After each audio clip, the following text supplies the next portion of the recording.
No one wants to hear about the autistic person that attacked his mother or smashed his head against the floor. Like, that's a really disturbing story, and no one wants to hear it. When I look back on those years that Jonah was aggressive, I don't know how he got through it. These rages would come over him multiple times a day, often. I mean, they never lasted very long, but, 15 minutes of your kid, trying to rip your hair out or bite you or kick you is a long time when it's happening.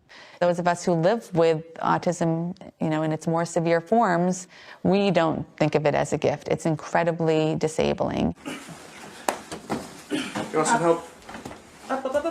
I've seen kids who have to wear helmets and arm stays to keep them from bending their arms, because as soon as you release them, they punch themselves in the face hundreds of times an hour until they detach their own retinas. I've seen autistic teenagers that still have to wear diapers, kids that have no language at all. And I think that's an incredibly important distinction to make, that when your neurodiversity starts to really restrict your opportunities in the world, that's not an identity, that is a pathology. And if everybody could accept this idea that at some point neurodiversity shades into pathology, and we don't even have to have a huge argument about where exactly that point is, I think it's about how much it impacts your functioning in the world. Yeah, did you get the princess some steak? What's that? Did you get the princess some steak?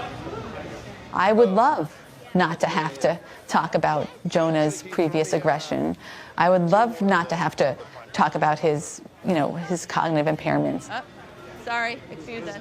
But I do that because it's critical that those with the most profound needs are central to any conversation about policy, about stigma, about autism writ large. I think the spectrum is enormously broad, and so everyone who can speak for themselves should speak for themselves. And if people think I'm somehow subverting her thoughts or wishes or desires, then I would just say I'm doing the best job that I can. I would love that if Slade could speak for himself. I hope he can.